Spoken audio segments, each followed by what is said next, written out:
അങ്ങാടിക്കടയിലെ ഇന്ന് നമുക്ക് blue pea അല്ലെങ്കിൽ ശംഖുപുഷ്പത്തെ പരിചയപ്പെടാം. ഈ ശംഖുപുഷ്പം എല്ലാവർക്കും വീട്ടിൽ അവൈലബിൾ ആവണമെന്നില്ല. സോ അതുകൊണ്ട് തന്നെ ഇതിൻ്റെ ഡ്രൈ ആയിട്ടുള്ളതാണ് നമുക്ക് യൂസ് ചെയ്യാൻ എളുപ്പം.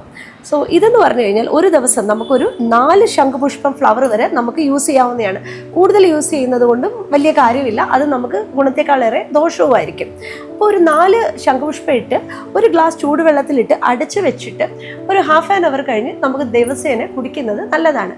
ബേസിക്കലി നമ്മുടെ ബ്രെയിനിനെ കാം ആക്കാനായിട്ട്, നമ്മുടെ സ്ട്രെസ്സ്, ടെൻഷൻ, ആൻസൈറ്റി ഒക്കെ കുറയ്ക്കാനായിട്ട്, അതുമാത്രമല്ല നല്ലൊരു ഉറക്കം കിട്ടുന്നതിനുമൊക്കെ ഈ ബ്ലൂ പീ നല്ലതാണ്. അതുമാത്രമല്ല മേധ്യഗണത്തിലുള്ളതാണ്, അതായത് ബുദ്ധി ഇംപ്രൂവ് ചെയ്യാനും നല്ലത് തന്നെയാണ്. പിന്നെ സ്ത്രീകളെ സംബന്ധിച്ച് നമ്മുടെ യൂട്രസ് ഹെൽത്തിനും ഇത് ഭയങ്കര ബെസ്റ്റാണ്. സ്ത്രീകളുടെ സൗന്ദര്യം വർദ്ധിപ്പിക്കുന്നതിനും ഈ ഒരു ഡ്രിങ്ക് നല്ലതാണ്.